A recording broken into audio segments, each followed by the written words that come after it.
Welcome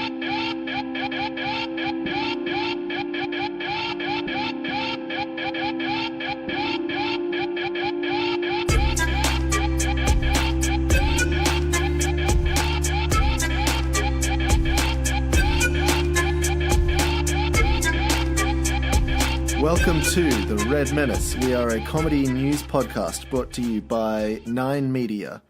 I am your host, Tracy Grimshaw. And I don't have any Nine Media personalities in my mind.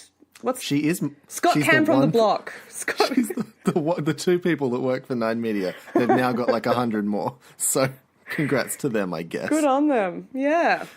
I wasn't expecting it, but we did get an offer from Nine yesterday to buy this as of yet unlaunched podcast, which is really exciting. That's wonderful. Because I've already, this is already a lot of work. So Yeah. I was really excited about selling out. Me too. I can't wait to do our Love at First Sight sponsorships and the block and... Not Love at First Sight, sorry, Married at First Sight. What am I talking about? Married come first, then love, right?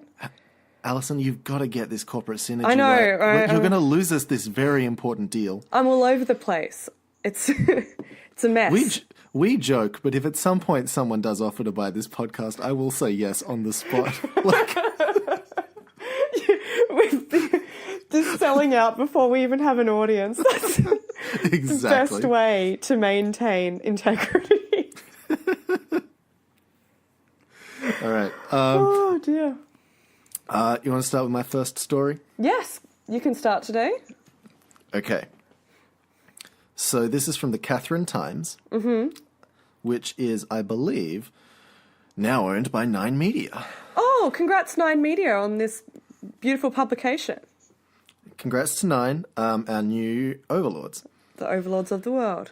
So the headline is, Night Vision Goggles Used in Chopper Rescue. Okay. I love night vision. Night vision goggles were used to help rescue a 40-year-old woman. Night vision goggles were used to help rescue a 40-year-old woman has been airlifted from What? Kakadu. Sorry? Can you grammar? Can you say that again? I'm This lost. is the first sentence of the story. Can you just go right ahead and read that again? I'm going to fix this on the fly. Night vision goggles were used to help rescue a 40-year-old woman who had been airlifted from Kakadu National Park overnight after having a health episode. Okay. So, based on the information we've got so far, I want you to tell me what you think the focal point of this story should be. The fact that a woman was airlifted to hospital in the national park? You would think that. Yeah. But night vision's quite cool.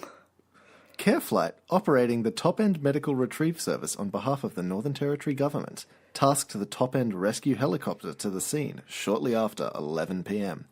The mission, made possible by CareFlight's use of night vision goggles, shows how important technology advances can be in terms of patient outcomes.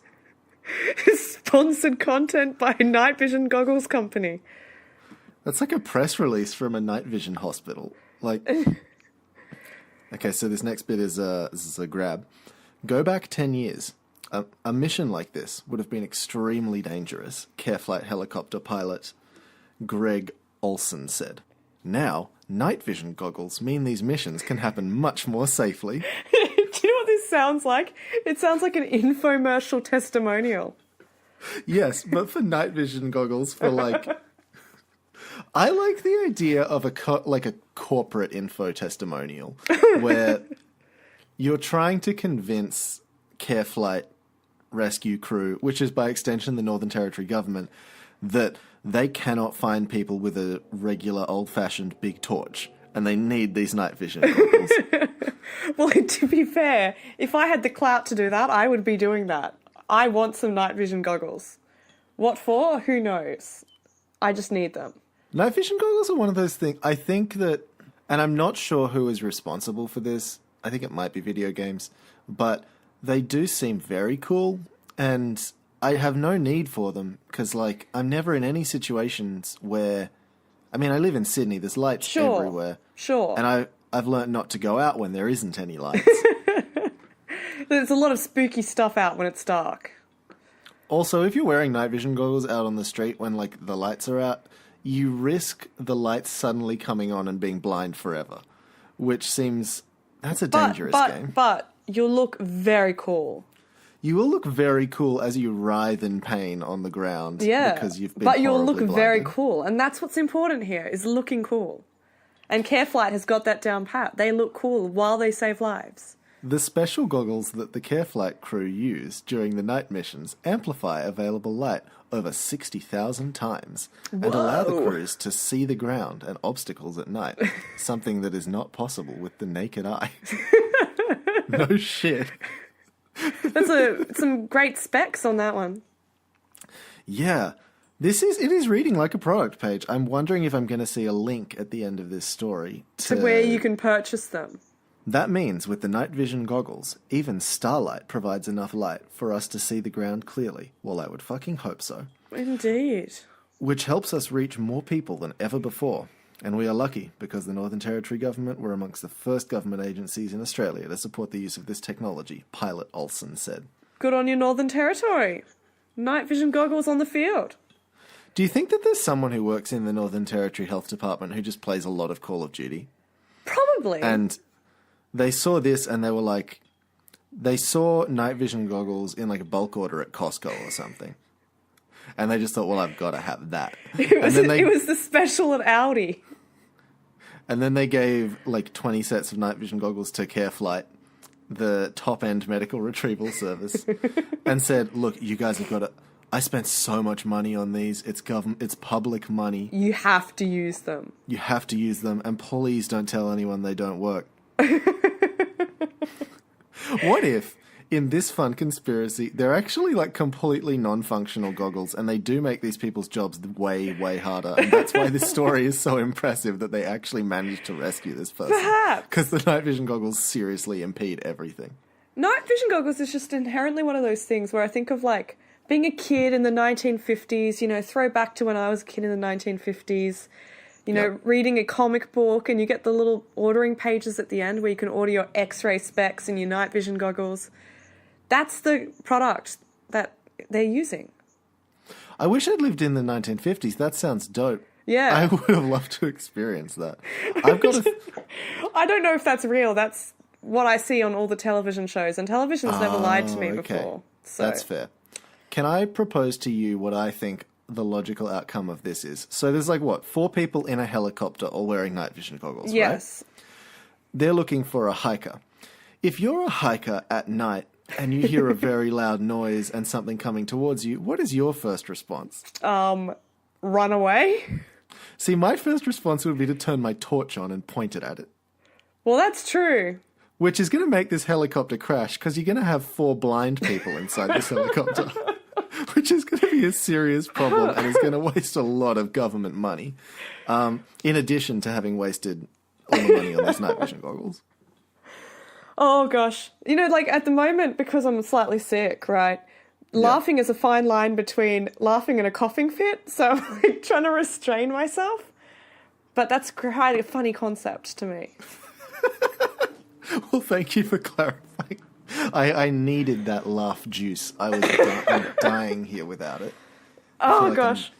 I'm doing very, very poorly received stand-up. You want to give me your first story? Perhaps the audience is just about to have a coughing fit. I've got a story out of Cobar from Western Westland. Western Westland? Western New South Wales, I believe. Okay, that's Western Eastland, but okay. Continue. Western Eastlands. Now, Cobar isn't exactly a prime tourist hotspot, so they're putting in some new, I suppose, programs and try and encourage tourism to the area. So if you're in Cobar, Western Eastlands, and you're trying to boost tourism, just throw around some ideas that you think might boost tourism to your area.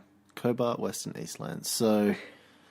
It's a mining town, yeah. Mining town, awesome. That's a super cool thing that's fun for people to do. I guess you could be like, come explore the mines. We've got abseiling. We've got coal baths. Like, there's night vision goggles to explore the mines with. Well, I mean, obviously. Of course. I don't know. I guess you could just have a big mud party. I mean, if they have enough water, because that's mostly a dirt-based place. I'm thinking like big mud spa. They do not have enough water. That's topical. There's a drought at the moment. Talking point. Anyway, that's not their idea. Although I do really like your idea, and I think you should pitch that to the Cobar Shire Council. Will do. Because the Cobar Shire Council's going idea is a grey Mardi Gras. Wait, what? A grey Mardi Gras. Okay, that's not what I meant, but I did... Can you explain to me what a grey Mardi Gras is, please? What a grey Mardi Gras is? Well, I'll explain it to you in the words of the Cobar Weekly. Okay. An idea that came up in a Cobar Shire Council workshop, the grey Mardi Gras is already getting plenty of attention. Commander Bob Sinclair's idea for a unique festival for Cobar is also getting plenty of funding with federal member for Parks Mark Colton visiting last week to hand over a $37,000 grant to help kick off the festival. Commander Sinclair suggested that the idea of a grey Mardi Gras, which is a play on words of the Sydney's gay Mardi Gras, might be an event that would appeal to members of the baby boomers generation. Oh no. He said there are thousands of grey nomads travelling around Australia in their retirement who are looking for interesting things to do. Holy shit, is this what I think it is? What do you think? Is this a fucking old people festival? Yes. Jesus. I'm not allowed to say that because that's taking the Lord's name in vain. The elderly won't like that. No. That won't go down at the grey... Oh. So this... Old people can be gay too. Just putting that out there. Old gay people exist. They I've sure met do. some. Oh, it's... Far out. What the shit? Right. There's a... What else do these dickheads say? So the Grey Mardi Gras is set to be held next April, and there will be a focus on 60s and 70s music, and they might also extend the music from 50s and the 80s. Maybe, if you're lucky. That's okay. I was thinking they were going to be like, we might do like... Okay, well, at first I thought they were going to be like, we might do a gay song and play some Lady Gaga or something. No, they're not going to do that. This is the Grey Mardi Gras. That will not stand. Why is it expanding in both directions is my question. That's just a weird... Perhaps they want to allow Gen Xers to come along to their Grey Mardi Gras. People who are going grey earlier in their lives, you know? Allow them to come along. This is... A lot of stuff in my day-to-day life I've reached the age where stuff is starting to make me feel old. Yes. But counter to that is sometimes I hear things that make me feel very young. Right. This is perhaps the best example of this I've ever heard. Because this has made me feel vibrant and youthful and profoundly angry. I've never felt more in touch with the youths than I do right now. Than when I heard this bullshit. Oh, great. God. Now, this is something that I've only just realised having to read through this again. Yeah. The reason Cobar is on my radar is I've got a friend who is from there, and his last name is also Sinclair. So... Allison? Is this guy related to the pioneer of the Grey Mardi Gras? So, how much do you know about this friend? I know a lot about him. He's on my Quidditch team. Okay, and he's not like 80. No, as far as I'm aware. Is he going prematurely grey? He could be. That is a thing. Apparently that's something that happens predominantly to us poor redheads, which, cool. Oh, that's something to look forward to. What kind of stuff do you reckon they have at a grey Mardi Gras besides, like... Well, they've got some more information here about what other cool sights you can be looking forward to. All right. So there's various dance styles and a street parade, which will feature retro caravans, cars and buses. I mean, okay. That's what I think of when I think of Mardi Gras. Retro caravans. I feel like Cobar, it must be like mostly old people. or like elderly folks, so most of their cars and buses are probably retro anyway, so I can't imagine that different to just like going down the street on a regular day. Now, you'd assume that the main inspiration for this event was the gay Mardi Gras from Sydney, but you'd be wrong. Oh, cool. Because Mr. Colton said the Grey Mardi Gras Festival had the potential to grow like the Parks Elvis Festival. That's a cool reference point. It's not like there's another better reference point that's incredibly popular and is like representative of like the growth of a whole community. That would be ridiculous. No way. If something like that would never exist. No, I don't think it would. You wouldn't rip a name from something like that, would you? It's just you'd. No, this is a completely original name. It's offensive that you would think it's anywhere related to copyright infringement, or that even there was any inspiration. Oh my god, I can't even make jokes about this. I'm legitimately quite annoyed about this. Yes, it is quite a thing. Far out. Oh dear. What kind of dancing do they do? Their Line bones dancing. don't work. Line dancing.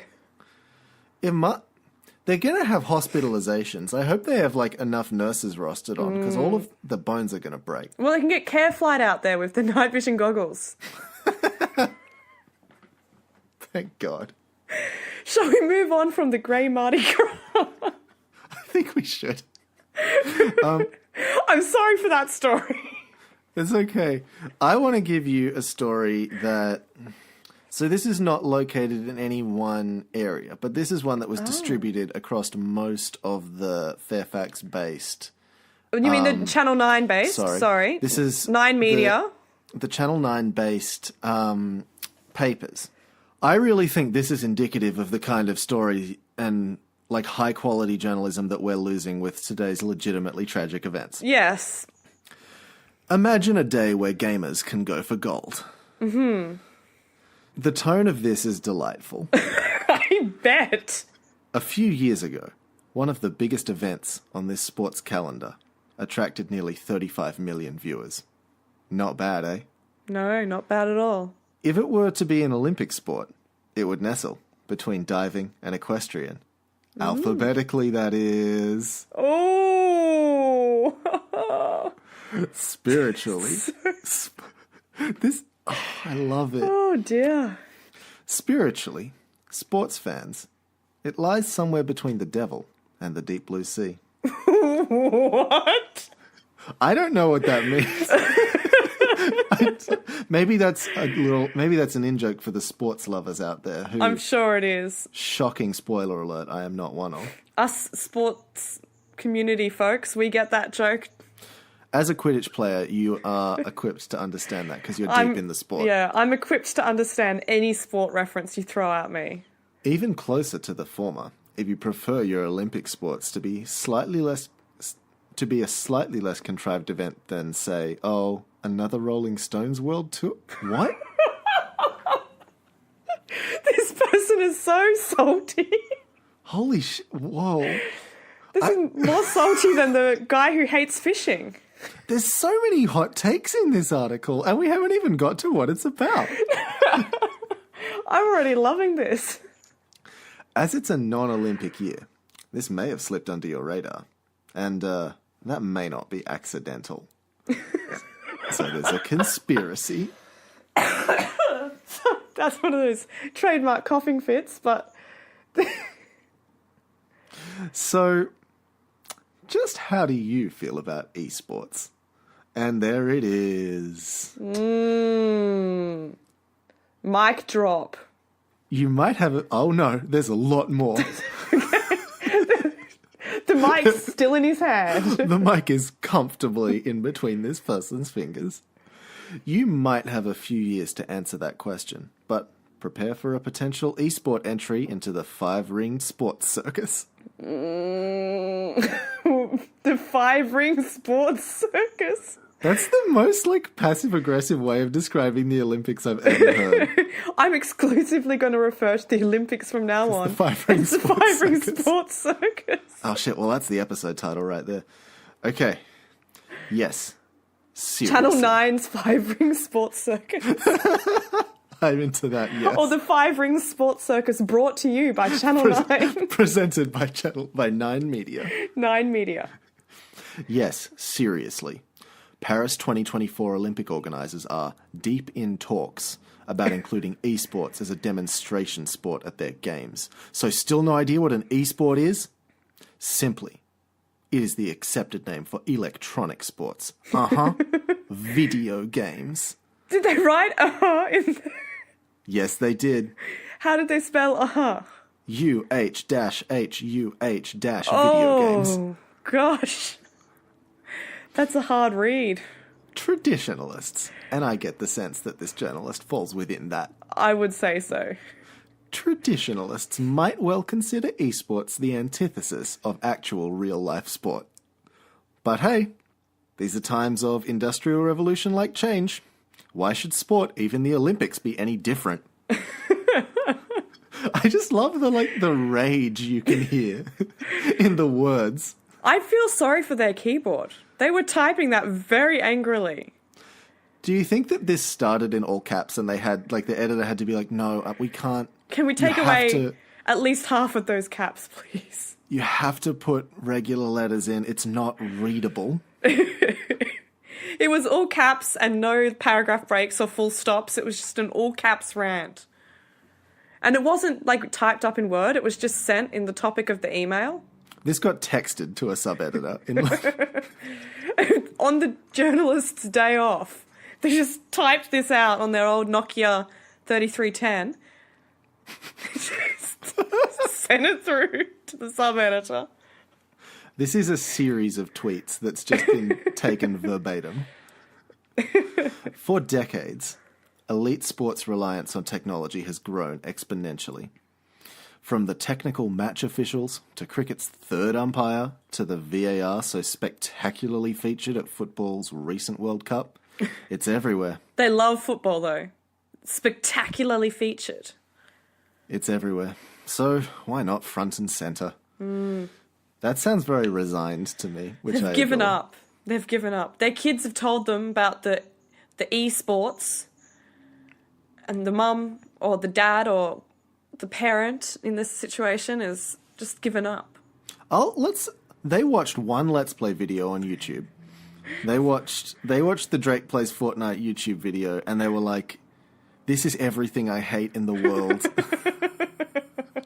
In one nice, concise package, and it's made me so upset. The only thing that would make them more angry is if the person playing was eating avocado toast while they were playing. So now they're about to try and delude themselves into thinking that it's okay. Sure. Esports generated more than $700 million in revenue in 2016. Mm-hmm. Has a global audience of about 320 million. Mm-hmm. Full stop. There should have been an and in the middle there. Sure. Well, there's no time for grammar when you're typing on a Nokia 3310. That is true. It's mostly punctuated, so it could be worse. 12 months earlier, the League of Legends World Championships final attracted more than 35 million viewers. Whew. Whew. That's a lot of people. It is not a coincidence that the International Olympic Committee is interested. This is a sporting committee with as much commercial awareness as Jerry Harvey and Richard Branson combined. Some nice boomer reference points right there. Absolutely. He can go to the grey Mardi Gras. He'll fit right in. I'm going to skip this next paragraph because it's boring and factual. And then the final paragraph. So I've read most of this. Forget the expensive kit, the costly trips away, the physio appointment, and all the rest of the traditional add-ons. That person in the bedroom who may frustrate you within an inch of their life could well be building an Olympic career. Scary, huh? Scary. Janine Graham is a Fairfax journalist. Oh, Janine. She's going to fit right in at Channel 9. I know, right? Okay, so I have a few comments to make on that last paragraph specifically. Sure. First, she opens with, so forget the expensive kit. I mean, computers ain't cheap. They're not cheap. And That's gaming computers especially.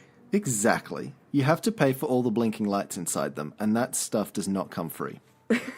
Absolutely not. Also, the second. Sorry, I was about to say the final sentence, but the final sentence is scary, huh? That's quite a sentence. The second to last sentence: that person in the bedroom who may frustrate you within an inch of their life could well be building an Olympic career. So, It's so passive aggressive. firstly, I'm pretty sure it's frustrate you within an inch of your life. Yes. Secondly, this sounds like this person talking about their partner and being like, Oh, absolutely. I just want to fucking murder them. This is I don't even know if it's about video games. They could just snore really loudly. Well, that's true. Snore very loudly while playing video games. That's an impressive skill, actually. I would watch a YouTube video of that. I'm not sure if I would. I'm still holding out for a fidget spinners and vape tricks channel. Do you want to give me your story? Yeah, well, speaking of vapor and fire and other such substances, it actually links in quite nicely to this story. Okay. Which comes out of... This isn't so much a newspaper as it is a local news community from my suburb. It's very lame. They've got a Facebook group and all sorts of great conversations happen in the Cove. The Cove. In the Cove is the name of the website. Do people from Lane Cove call it the Cove? Apparently. I'm very un-Lane Cove for a person living in Lane Cove. But the website header is what happens in the Cove stays in the Cove. It's very cool. Very cool. Okay. That sounds pretty hip. I've never thought of the Cove as Vegas, but now that if you put it that way. Oh, it's very much Vegas. If instead of casinos, you mean cafes that have on-point avocado toast, and if instead of strip clubs, you mean Vinnie's. I mean, to be fair, that sounds way better. It does sound ideal for my inner grandma. This is quite an interesting story. It's possum causes power outage in Lane Cove. Ooh. On the 18th of July, 2,300 homes in Lane Cove Council were without power. In the Cove asked Ausgrid to explain the reason for the blackout. Ausgrid advised In the Cove that a possum contacted 11 kV wires. The pole was located on River Road, west near Tambourine Bay Road. Possum contacted them. Yes, it gave it a call and said, hey, look, I'd like you to go out, please, so none of the people in the Cove can have power. Did it give... I feel like it probably gave it a call, like, with its teeth. Yeah, I'm assuming with its body. Judging by the pictures that are included, it is... Okay. You can't see the possum, but what you can see is a power line on fire, presumably where the possum was. Yeah. Yeah. And there's a lot of pictures of this. Of the burning... Just to confirm, you're not about to describe an exploded possum to me, are you? I'm not going to, but This is a family show, Alison. No, it's... This is the sentence that made me choose this article. Okay. We love living in Leafy Lane Cove, but it does mean we will have power outages due to wildlife. Does a possum count as wildlife? At this day and age, I don't think so. No, I think that's like... Well, I think it's literally like... Are they... Possums are native, right? They're native, yeah. Okay, well, I guess it is wildlife. It's not vermin. All right, I stand corrected. Fair enough. They've got a table here of a series of power outages in Leafy Lane Cove that were caused by wildlife touching the wires. So there's like almost an assault on Lane Cove by the possum militia. They're coming for us all. And to be fair, we deserve it. Yeah, it's true, actually. We really have asked for it. Really, I can't hold it against them. If they come for me, I'm just going to lay down and be like, you know what? Do what you want. Take what you need. I cede control of my home to you, possum. Precisely. I've littered your environment by not buying a keep cup yet. I've put all my coffee cups everywhere. You can take my house. You can have my bed, whatever you want. It's yours. Just take all my possessions. You can just live here. Like, I'd like it if you'd let me stay as well. I would really appreciate that, actually. But I would understand if you don't want me to. I will crawl out onto that street and go into your possum home, if that's what you want. Actually, I've been looking for a roommate. I don't know if you're working It would be super cool if you could like help out with the rent. Actually, I would really appreciate that. Even if like, I mean, don't say I said this, but I feel like you could probably get, because you're quite small, you could get a lot of people's wallets just like out of their back pockets. So that would be pretty cool. Like, you don't have to do it, but it would be pretty cool if you could just, you don't have to. You are in total control of this situation. I can't make that clear enough. I'm just saying that it might be good if you could chip in a little. Like, I have to pay for food. I'm just saying. Look, I'm feeding two people. Well, one man and a possum. How much does a possum eat, realistically? A lot, I would say. I feel like they eat more than you would think. Yes. I think so. You'd be like, they'll eat... Well, look, I have a hunch there's actually a possum living somewhere in my apartment now. Because food keeps getting shredded in my house. So I think that may be a realistic situation. And I'll tell you what, they eat a fucking lot of food. Either that, or you are a werewolf. Consider that. Just throwing that one out there. Werewolf. Vegetarian werewolf. I'm a were chimpanzee. Can I give you... I got like a little... This is... I'm not going to explain what this is. I'm just going to say headline, who it's by, and then read, and I want to get your blow-by-blow on it. Sure. Okay, headline is, Ring Ring, wanna buy a printer cartridge? By Reverend Christian Slack. Oh, dear. Ring Ring, wanna buy a printer cartridge? Almost every week, I get a call from a private number wanting me to buy a few printer cartridges. Every time, I ask for our number to be deleted from their list, and they say it will happen. Liars. In church this week, our Bible reading told of a husband and wife who lied to promote their reputation and instantly dropped dead. What? With all the horrific goings on in the global church, it did make me wish this sudden death activity happened again. Look, telemarketers annoy me as much as the next person. Mm-hmm. I've never wanted one of them to literally spontaneously die. No. The wrath of God smites down. I've maybe wanted one to like spontaneously trip over or something, but I've never wanted them to die. Or spill their coffee. Not on themselves, on their like keyboard or something.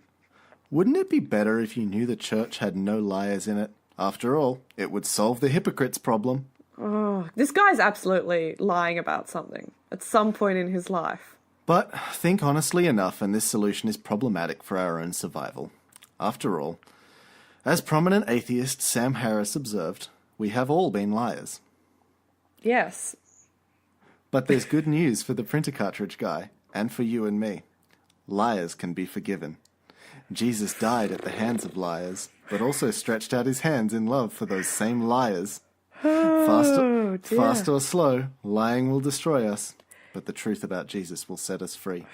So I forgive you, printer cartridge guy, but would you stop calling me anyway? St. Paul's Anglican Church meets on Sundays at 9 a.m. with Kids Church. All welcome. That's the weirdest ad for anything I've read ever. Sorry, is this in a Christian publication or? This is again in the Catherine Times. Right, okay.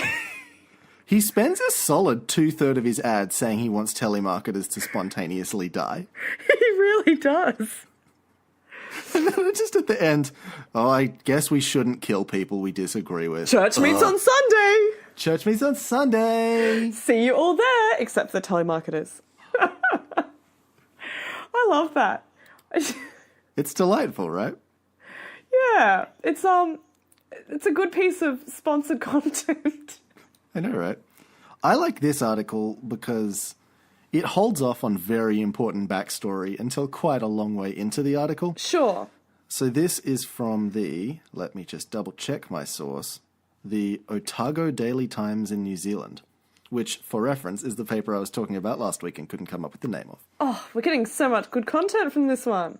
I know. The headline is, An Aussie Sheep to Rival Shrek. Okay. A sheep in Eastern Australia is leaping about more lightly after being sheared of its massively overgrown fleece. Mm-hmm. In a social media post that has gone viral, farmer Graham Bowden shared pictures of the sheep he dubbed Shrek 2.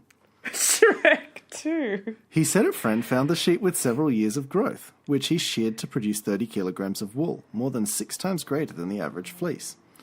So I'm just going to count the number of paragraphs that go by before a very important piece of information is explained. There's 1, 2, 3, 4, And while you're doing that, I'm 5. just going to picture myself wearing a sweater made from Shrek's fleece. Shrek's green, ogre fleece. There's a lot of layers there. Smells like onion, though. So a total of 8 paragraphs in. The original Shrek was a hermit sheep from Central Otago in New Zealand who gained international fame in 2004 when media reported on him being shorn of his 22 kilograms of fleece. That is a buried lead. The only, that's quite far down. Yeah, and there's only 2 more paragraphs to go after that. Oh, dear.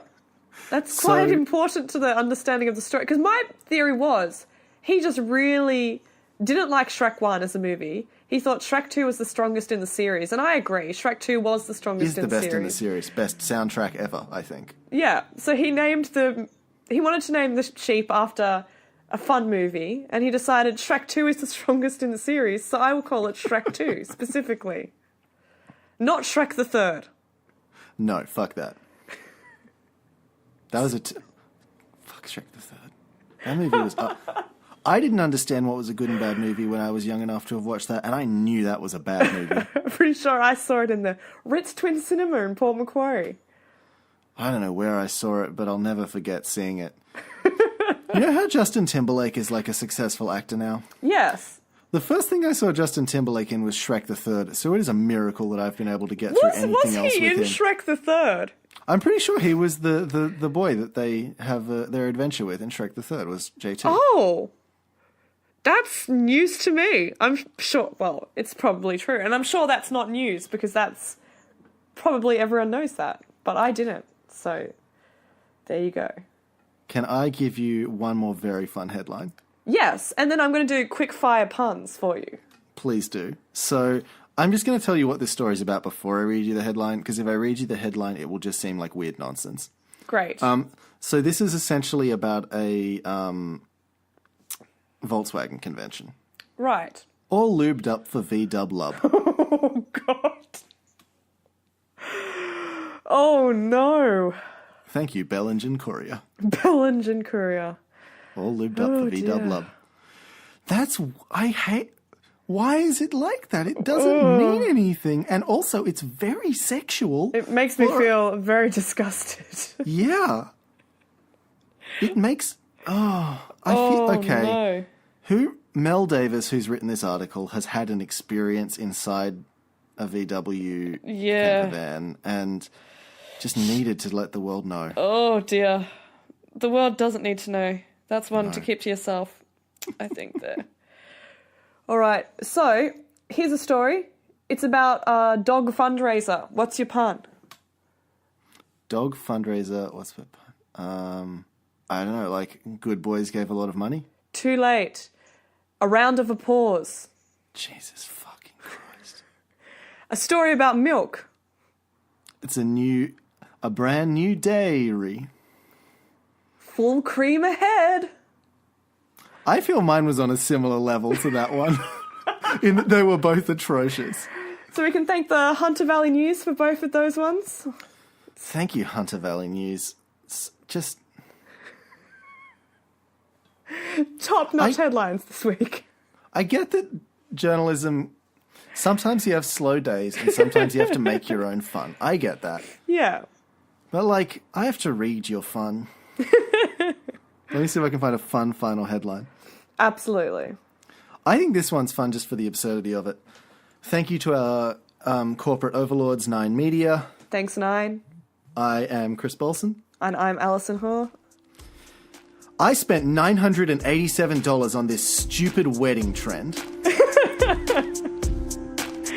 Ending up with some salt. Good things. Thank you for listening, and I'm sorry. I'm very sorry.